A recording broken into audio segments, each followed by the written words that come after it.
છેલ્લી સલામ. લેખક ગુણવંતરાય આચાર્ય. પ્રકરણ 11. છેલ્લી સલામ. ઉમરખાડી જેલ. રાતના 8 વાગ્યા છે. આવતીકાલે સવારે 8 વાગે મને ફાંસી મળવાની છે. આ ધરતી ઉપર આ મારી છેલ્લી રાત છે અને આ મારી છેલ્લી સલામ છે. માણસ ગમે એટલી યોજના કરે પણ એ યોજનાનો લાભ લેનારો બીજો કોઈ માણસ જાગે જ છે. શેરને માથે સવાશેર હોય જ છે ને.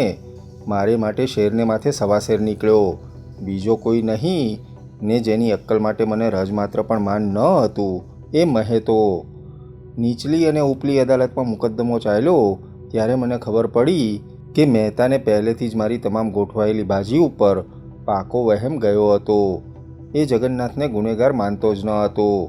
મારી તમામ કાર્યવાહી છતાં એણે જગન્નાથને એક પળને માટે પણ ગુનેગાર માન્યો જ ન હતો. બારણું ઉઘડ્યું.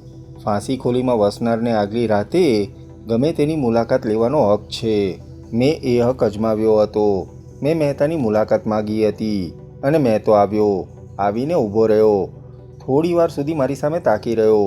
પછી બહુ જ ધીમેથી અને બહુ જ ઉદાસીથી બોલ્યો, માવજી, હું દિલગીર છું. મારે મારી ફરજ બજાવવાની હતી.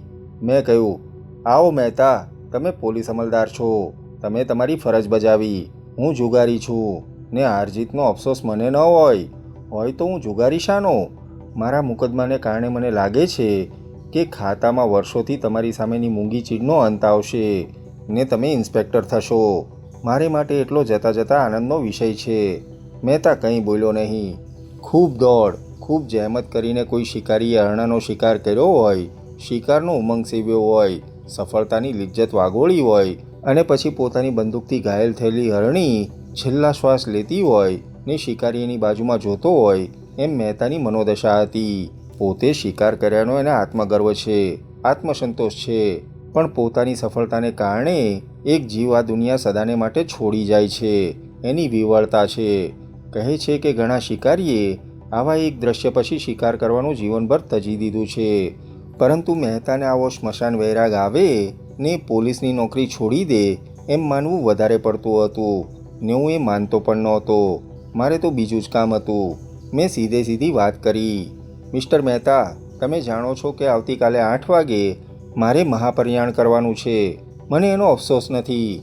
જુગારી દાવ હારવાને જીતવાને ટેવાયેલો છે. એવી ટેવેને ન હોય તો એ જુગારી નહીં. મને અફસોસ નથી. મારે તો તમને એક બીજી વાત પૂછવી છે.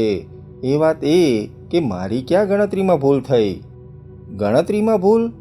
હા, હવે તમારી પાસે હું નિખાલસ એકરાર કરું છું કે મેં ગરબડદાસનું ખૂન કર્યું છે ને મેરીને માટે આ યોજના પણ મેં કરી હતી.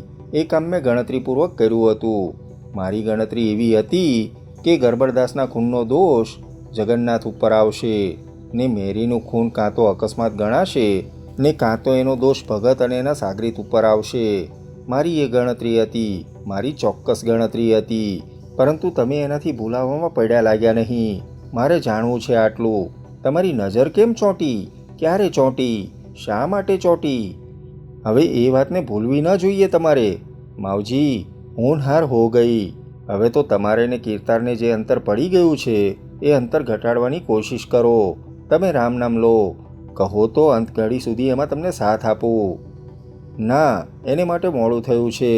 કીર્તાર જેવું કોઈ હોય તો એ જિંદગી આખી દરમિયાન મારે ને એને એટલું અંતર રહ્યું છે કે હવે આ છેલ્લી ઘડીના મનામણાથી એ માની જાય એવું શક્ય નથી. હું એવો માણસ છું જે પોતાની દવા પી શકે છે. મારો તો આત્મા જુગારીનો છે ને જો પૂર્વજન્મ ને પુનર્જન્મની વાતોમાં કંઈ તથ્ય હોય તો એ આવતે ભવે પણ હું જુગારી જ થવાનો છું. એટલે મારે જાણવું છે. મારી એટલી વાત માનો મિસ્ટર મહેતા. ભલે, મને એમ કે હવે એ વાત અત્યારે કરવાથી તમારા મનમાં રંજ થશે, બાકી મને કહેવામાં કશો જ વાંધો નથી. તો કૃપા કરીને કહો. ક્યાંથી કહું? એકડે એકથી. તો સાંભળો. રવિવારે સાંજના 6 ને 6:15ની વચમાં ગરબડદાસનું મૃત્યુ થયું. અમને 6:15 વાગે માણેકભાઈનો ફોન મળ્યો અને હું ત્યાં ગયો. ડૉક્ટર પણ સાથે જ હતા. અમે ત્યાં પહોંચ્યા ત્યારે શબમાં હજી એની અસલી ઉષ્મા હતી. એ જોતાને માણેકભાઈએ અમને કહ્યું, એ જોતા અપમૃત્યુનો સમય બરાબર 6 ને 6:15ની વચ્ચેનો હતો. બરાબર. હવે જુઓ, ખૂનની જગ્યાએ પિસ્તોલ પડી હતી. હા, પડી હતી. એના ઉપર આંગળાની છાપ નહોતી એ શું બતાવે છે? તમે કહો. એક તો એ કે ગરબડદાસે આપઘાત કર્યો ન હતો. બીજું એ કે જેણે ખૂન કર્યું હતું એણે ઈરાદાપૂર્વક કર્યું હતું. મગજના ઉકળાટમાં કર્યું ન હતું. મગજના ઉકળાટમાં, રોષના આવેશમાં કોઈ ખૂન કરે તો પિસ્તોલ ઉપરથી પોતાના આંગળાની છાપ ભૂંસી નાખવા જેટલો વ્યવસ્થિત વિચાર ન કરે, કેમ કે એની મકસદ ખૂન કરવાની નથી, મારવાની છે. એની મકસદ અદાલત ઉપર નથી મંડાઈ, મરનારનો જાન લેવા ઉપર મંડાઈ છે. એટલે મહેતાએ આગળ ચલાવ્યું. પિસ્તોલ ઉપર આંગળાની છાપ નહોતી.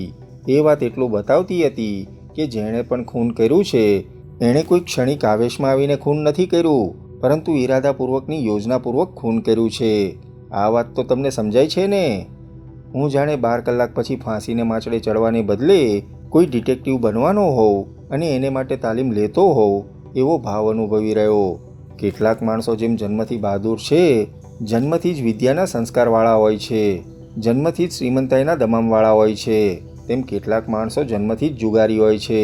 હું પણ એવો માણસ હતો. હું સાચું કહું છું કે મને જુગારીને હારેલા દાવનું વરમલ ચૂકવવા માટે ફાંસીએ જતો હતો એનો સહેજ પણ જાણે મારા મનમાં રંજ ન હતો. મારા સંયોગો જુદા હોત ને મારી પાસે મોટી ફોજ હોત તો મેં કદાચ હિટલર ને નેપોલિયનની માફક જગત વિજેતા થવાની કોશિશ કરી હોત. હું પોતે ચોક્કસપણે માનતો હતો કે હિટલરને મરતી વખતે પોતાનો પાસો અવળો પડ્યો ને પોતાને આત્મહત્યા કરવી પડે છે એનો મુદ્દલ પણ રંજ નહીં જોય. બહુ જ શાંતિથી અને પૂરી તપાસ તજવીજ સાથે એણે ઝેર પી લીધું હશે. એને એ ઘડીએ પણ રંજ હશે, ઝેર પીવા પડ્યાનો નહીં, પણ પોતે ક્યાં ભૂલ કરી હતી એ પોતે જાણી શક્યો નહીં એનો જ. મને પણ ફાંસી પામવાનો રંજ ન હતો. મને જો પોલીસે અવકાશ આપ્યો હોત તો મેં પણ ઝેર પી લીધું હોત. માત્ર 2-4 ફોટોગ્રાફર મિત્રો સાથે દોસ્તી કરીને ફોટોગ્રાફી શીખવાને બહાને મેં પોટેશિયમ સાયનાઇડનો મારા પૂરતો જથ્થોએ મેળવીને રાખ્યો હતો. એ તો મને તક ન મળી. એટલે મને મોતનો રંજ ન હતો. રંજ હતો એક જ વાતનો, મારી સીધી સાદી સચોટને રામબાણની જેમ અફળ ન થાય એવી યોજનાના ગઢમાંથી ક્યાં બાકોરામાંથી મેં તો અંદર પેસી શક્યો હતો. મહેતાની વાત સાંભળી. ખરેખર આ મને સૂઝ્યું ન હતું. મેં કહ્યું, હા એ સમજો. તો પછી ખૂન બીજા ગમે એણે કર્યું હોય, પરંતુ જગન્નાથે તો ન જ કર્યું હોવું જોઈએ. એ ઉઘાડું છે. એ ન સમજાયું. પિસ્તોલ એની, બૈરી એની, મરનાર એની બૈરીનો પ્રેમી, ખૂન થયું એના ઘરમાં, એણે ખૂન કર્યું હોવાના આ 4 પ્રાથમિક મુદ્દાઓમાં શું નબળી કડી છે? એવી શી બાબત છે આંગળાના છાપની મહત્વની કે આ 4 બળવાન મુદ્દાઓને નકામા બનાવે? એ હું તમને સમજાવું. જગન્નાથે ખૂન કર્યું હોય તો ઉશ્કેરાટમાં ખૂન કર્યું હોય. હવે ઉશ્કેરાટથી ઉકળાયેલો આદમી કોઈ વસ્તુ પકડે ત્યારે એના ભીના થયેલા આંગળાની છાપ બહુ જ સ્પષ્ટ ઉઠે. એ એક વાત. ને બીજી વાત, ગુનેગાર એની ઓરત પણ ખરી ને. ઉશ્કેરાટને ઉકળાટનું કારણ તો એ જ ને. એને કંઈ કહે જ નહીં. પિસ્તોલમાં શેષ રહેલી 5 ગોળીઓમાંથી એકનો પણ ઘાય પોતાની ઓરત તરફ તો કરે ને. જો આમ હોય, મહેતાએ આગળ ચલાવ્યું, તો આ ખૂનમાં માણેકબાઈનો સાથ હોય કે ન હોય?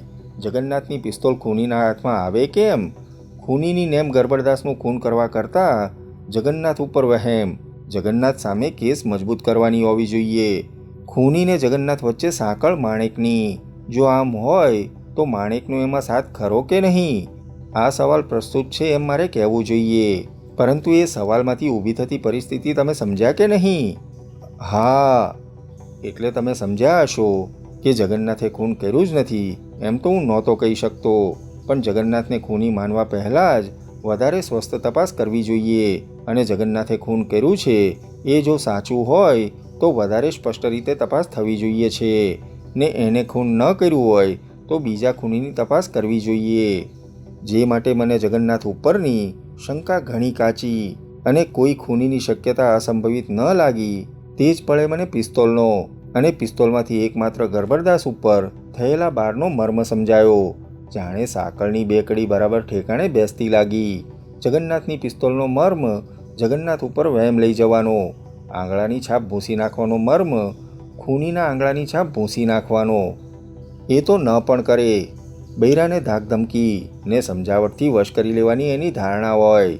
એમ પણ હોય કે આ વચગાળાનું નડતર ગયા પછી એની ને એની પત્ની વચ્ચે બીજું કોઈ આવશે નહીં. મહેતાએ જરા સ્મિત કર્યું. તમે નાણાવટી કેસનો અભ્યાસ સારો કર્યો છે. નાણાવટીની પણ એવી જ ગણતરી હતી એમ કેટલાક કહે છે. પણ તો તમે એક વાત ભૂલ્યા, ભીત ભૂલ્યા. એ માણસમાં જો આટલી ગણતરી હોત તો એણે આવેશમાં આવી જઈને આંધળા જનૂનથી ખૂન ન કર્યું હોત, ઠંડા કલેજાથી ખૂન કર્યું હોય ને. ના, મને એનો એક અર્થ દેખાયો, એટલે કે મને તપાસની એક દિશા ઉઘડતી દેખાઈ. મને નથી દેખાતી. જો તમે જગન્નાથને ખૂની ન માનો તો બીજો ખૂની કયો શોધો. મારે ને માણેકનો સંબંધ જૂનો હતો પણ જાહેર હતો નહીં, તો તમે આટલી ઝડપથી મને કેમ પકડી પાડ્યો? એને માટે મારે અમેરિકન અને ફ્રેન્ચ એમ બે પદ્ધતિનો આભાર માનવો જોઈએ. એવું ન સમજો. ખૂનના કેસ નીચે કોઈ પણ શકદારને અટકમાં લેવામાં આવે તો અમેરિકામાં એક બહુ જ ઉત્તમ પદ્ધતિ છે. શકદારને પકડતા પહેલાં એની સામે પોલીસ પાસે જે કંઈ પૂરતો પુરાવો હોય તે પોલીસને જ્યુરી સમક્ષ રજૂ કરવો પડે છે, અને એ જ્યુરી જો એ પુરાવો મંજૂર રાખે તો જ શકદારને પકડી શકાય. નહીંતર શકદારને પોલીસ અટકમાં લે પછી 1 દિવસ 24 કલાકમાં એને છોડી મૂકવો જોઈએ. આપણે ભારતમાં મેજિસ્ટ્રેટ સમક્ષ શકદારને રજૂ કરવો પડે છે ને મેજિસ્ટ્રેટ પોલીસને પૂરતી તપાસ કરવાનો રિમાન્ડ પૂરતી મુદત આપે. અમેરિકામાં તેમ નથી. ખૂન અને બીજા મોટા અપરાધને માટે શહેરના સંભવિત અને સરકારી નોકર કે પોલીસ ખાતાના નોકર નહીં એવા સભ્યોની બનેલી જ્યુરી પાસે પોલીસને પોતાની પાસેનો બધો પુરાવો પેશ કરવો પડે. પોલીસથી કંઈ ખાનગી રખાય જ નહીં, ને આવી જ્યુરીથી ખાનગી રાખેલી કોઈ વાત ઉપર પાછળથી અદાલત ધ્યાન પણ આપે નહીં. જ્યુરી તહોમતનામું ફેરવે પછી જે શકદારને પકડી શકાય. એટલે જગન્નાથને અટકમાં લેવા માટે જ્યુરી સમક્ષ રજૂ કરવા જેવો પુરાવો છે કે? મારા મનમાં જાગેલા આ સવાલનો જવાબ નકારમાં હતો. વધુમાં વધુ પુરાવો એટલો કે જગન્નાથની પિસ્તોલે ખૂન કર્યું છે, પણ એ પિસ્તોલ હતી કોની પાસે? હવે માવજી, જો માણિકભાઈ કહે છે કે મારો ધણી આવી ચડ્યો પછી હું બેભાન બની ગઈ એટલે મને કંઈ ખબર નથી. જગન્નાથ કહે છે કે હું ત્યાં પહોંચ્યો, મેં જોયું, મેં ગરબરદાસને પિસ્તોલથી નહીં મારા હાથથી માર્યો. પછી મને ખીચ ચડી, પિસ્તોલ મેં નીચે નાખી દીધી. માણેકને કહ્યું, તારે મારો જાન લેવો હોય તો લે, તારે આપઘાત કરવો હોય તો કર, તારે કરવું હોય તે કર, તારું કાળું કર. આમ કહીને હું પિસ્તોલ ફેંકીને ચાલ્યો ગયો. માણેક કહે છે કે હું બેભાન થઈ ગઈ ને મને કંઈ ખબર નથી. તો પછી આંગળાની છાપો ક્યાં ગઈ? હવે આપણે એમ ધારીએ કે આંગળાની છાપો જગન્નાથે જ ભૂંસી નાખી. એમ બને, ન બને એમ નહીં, પણ તો શું થાય? તો એણે ઉશ્કેરાટમાં ને જનૂનમાં નહીં પણ ઠંડા લોહીમાં ખૂન કર્યું હોવું જોઈએ. હા, એ બરાબર છે, પણ તમને એ તર્ક સ્વીકારતા વાંધો શું આવ્યો?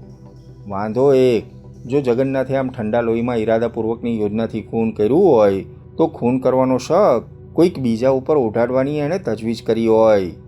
હા, ને અહીં બીજો કોઈ શકદાર નહોતો, જગન્નાથ હતો. હા, ઈરાદાપૂર્વક ખૂનની આ યોજના હતી એટલે સુધી આપણે આવ્યા. આંગળાની છાપના અભાવને કારણે તો ઈરાદાપૂર્વક ખૂન કરનાર ખૂની એક સંભાવ્ય શકદારને બકરા તરીકે યોજે. આમાં સંભાવ્ય શકદાર એક જ, બીજો કોઈ નહીં, જગન્નાથ. તો પછી એમ જ કેમ ન મનાય કે ઈરાદાપૂર્વકનો ખૂની બીજો હોય? જો બીજો જ કોઈ ખરો ખૂની હોય તો એ માણેકનો પ્રેમી હોવો જોઈએ, ને એણે જગન્નાથની વચમાંથી આડખીલી કાઢી નાખવાની જ યોજના કાં ન કરી હોય? હું ફિક્કુ વાંચ્યો. દિવસોના દિવસોની મારી યોજનાનો ભેદ તમે આમ 5 મિનિટમાં જ પામી જશો એમ મેં કલ્પ્યું ન હતું. દિવસોના દિવસો માવજી તે યોજના કરી, પણ એકેય પળ તે પિસ્તોલ ઉપરના આંગળાની છાપનો વિચાર કર્યો હતો? ના. તો તને જાણીને ખેદ થશે કે ખૂન થયું જે સાંજે તે રાતે જ મારા ચોપડામાં તું શકદાર તરીકે સૌથી મોખરે હતો. હું? અરે મારું પેગરું તો ક્યાંય ન પકડાય, શું ક્યારેય ન દેખાય એની પણ મેં એટલી કાળજી રાખી હતી. શું એ કાળજી બધી નકામી હતી? અરે ગાંડા ભાઈ, માનવ સમાજમાં કોઈ કરતાં કોઈ માણસ પોતાનો ગુનો છુપાવી શકતું નથી. એનું કારણ તને ખબર છે? ના.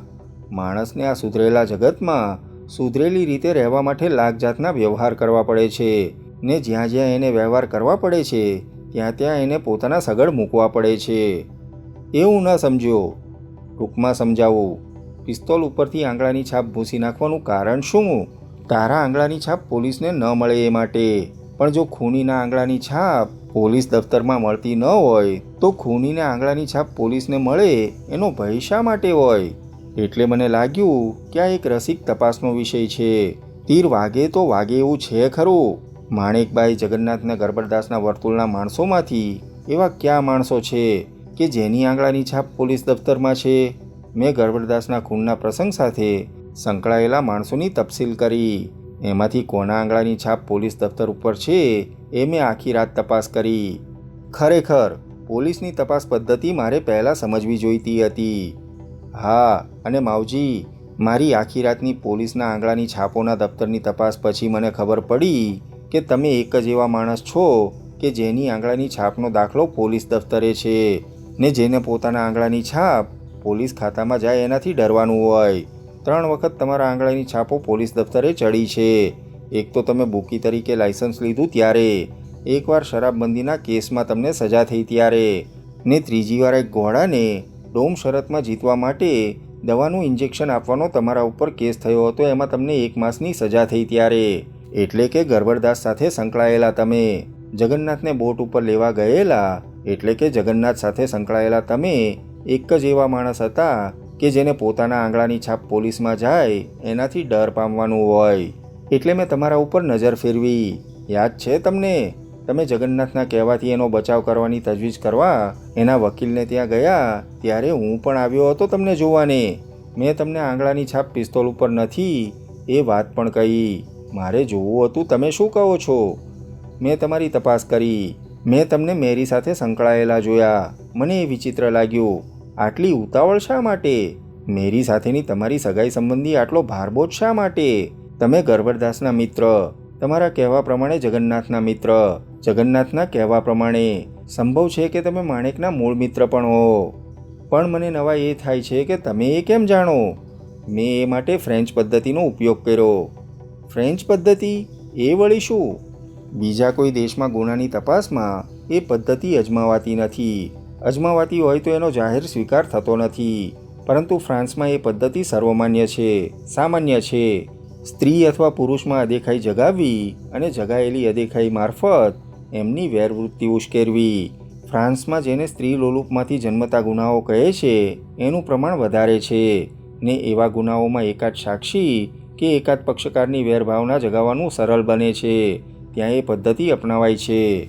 અગર તમે માણેકના મિત્ર હો, ગરબડદાસના તો હતા, જગન્નાથ તમારી સામે એ દાવો કરતો હતો, તો માણેકના પણ મિત્ર છો કે નહીં એ જાણવા માટે મેં બહુ જ સહેલો ને સીધો રસ્તો અજમાવ્યો. શો? મેરીનો? મેરી?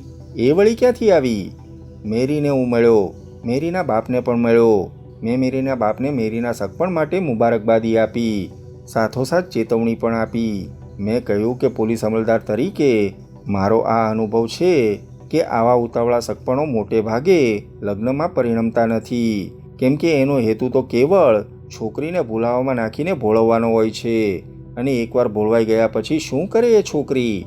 આવા સંજોગોમાં તો મારી પાસે જે કોઈ આવે એને હું એક જ સલાહ આપું કે ભાઈ કે બહેન, એક કામ કરજો, તમારે ગમે એવો પ્રેમ હોય, વિશ્વાસ હોય, તો પણ કોઈ પણ કારણે સગપણની વાત છાની ન રાખશો.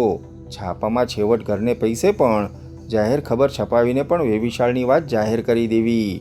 કોઈ પણ સજ્જન માણસને એનાથી ગભરાવું શાને પડે? મેરીના બાપે મને પૂછ્યું, પણ એનાથી ફાયદો શો?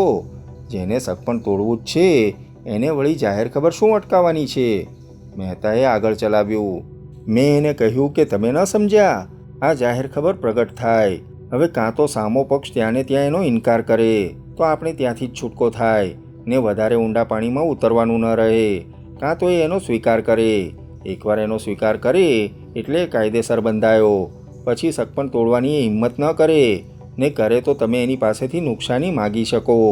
આ વાત મેરીના બાપને ગળે ઉતરી ગઈ, ને મેરીની આનાકાની છતાં પણ મેરીના બાપે જાહેર ખબર છપાવી. મહેતાએ વાતનો બંધ વાળતા કહ્યું, આમ મારી એક વાત ખીલે બંધાઈ. હું હજુ ન સમજ્યો કે તમને એનાથી શો લાભ થયો? ના સમજ્યા? હજુ પણ ન સમજ્યા? ના મારા ભાઈ, તમે જુગારી જ રહ્યા. ગમે એટલી યોજના કરો પણ સરવાળે નસીબ ઉપર ભરોસો. ને હું રહ્યો પોલીસનો માણસ, એટલે એક એક પગલું જોઈને ભરું. મારા ભાઈ, આ જાહેર ખબર છપાઈ એ છાપું માણેકબાઈને વંચાવ્યું. કેવી રીતે? એ જ મજા છે. સ્ત્રીની અસૂયા વૃત્તિને પંપાળીને એને વિફરેલી વાઘણ જેવી કુરકતી બનાવી હોય તો એને એના મન ઉપર પોતે બેવકૂફ બન્યાનો આઘાત ફટકા જેવો લાગે. પછી વિચાર કરવાની વેળા ન આપવી. એટલે મેં સવારના પહોરમાં જ માણેકબાઈને બોલાવ્યા. કેટલાક સવાલો પૂછવાને બહાને એમને મેં મારી ઓફિસમાં બેસાડ્યા ને પછી હું કંઈ અણધાર્યું કામ આવી પડવાને નામે બહાર ચાલ્યો ગયો. બસ મેજ ઉપર છાપું પડ્યું હતું. વખત ગાળવાને માટે એમણે હાથમાં લીધું. એમણે વાંચી લીધું ને હું તરત પાછો ઓફિસમાં આવ્યો. હકીકતમાં તો હું બહાર ઊભો tiradમાંથી જોતો જ હતો કે ક્યારે એ છાપું વાંચી લે. તો માણેકે છાપું વાંચ્યું અને મને આ ફરેબી અમલદારનો ફરેબ હવે જ સમજાયો. પણ હું એને વાતની ચોખવટ કરવા હાજર નહોતો ને એણે આ જાહેર ખબર વાંચી. ઇન્શાલ્લાહ. હા ઇન્શાલ્લાહ. પછી અમારે એમને એક શબ્દ પણ પૂછવો નહોતો પડ્યો. તો બસ મહેતા ઉઠ્યા. હજી તમારે કંઈ જાણવું છે? જાણવું છે તો ખરું, પણ તમે મને એ નહીં કહી શકો કદાચ. તોય કહો તો ખરા. ભૂલ કરવી એ પાપ છે કે પાપ કરવું એ ભૂલ છે? આ બેમાંથી સાચું શું એનો કોઈ ઉકેલે ખરું? હજારો વર્ષોથી પાપીઓ આ સવાલ પૂછતા જ આવ્યા છે. પરંતુ જેમ બ્રહ્મનું શિખર જાતે ચડવું પડે છે તેમ પાપની ખીણ પણ જાતે જ ઉતરવી પડે છે. ખીણમાં એનો જવાબ છે ખરો, પણ જવાબ લઈને બહુ જ થોડા પાછા આવે છે. સાહેબજી, મહેતા ગયો. તરત જ બારણું ફરીવાર ઉઘડ્યું અને આ ધરતી ઉપરના મારા છેલ્લામાં છેલ્લા ભોજન પરત્વે મારી શી ઈચ્છા છે એ જાણવાને જેલર અંદર આવ્યો. સમાપ્ત. દોસ્તો, ગુણવંતરાય આચાર્ય લિખિત છેલ્લી સલામ અહીં પૂરી થાય છે. આશા છે કે તમને મજા આવી હશે. ગુણવંતરાય આચાર્યની બીજી સાગર કથાઓ પણ આપણી ચેનલ પર રજૂ થયેલી છે. તે પણ સાંભળજો, તેમાં ખૂબ મજા આવશે. ગુણવંતરાયે આમ તો ઘણી બધી નવલકથાઓ લખી છે અને સસ્પેન્સ થ્રિલર પણ ઘણી લખી છે. પણ એના માટે એક જરૂરી વાત છે કે તમારે કમેન્ટ કરતા રહેવાનું છે, કેમ કે હજુ ધૂમકેતુ સાહેબની ઐતિહાસિક નવલકથાઓ પણ લાવવાની છે. તો બસ એના માટે તમારે ખાલી એક જ કામ કરવાનું છે.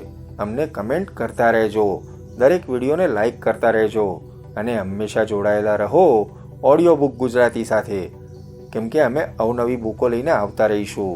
બસ તો મળીએ કોઈ નવી નવલકથા સાથે. જય જય ગરવી ગુજરાત.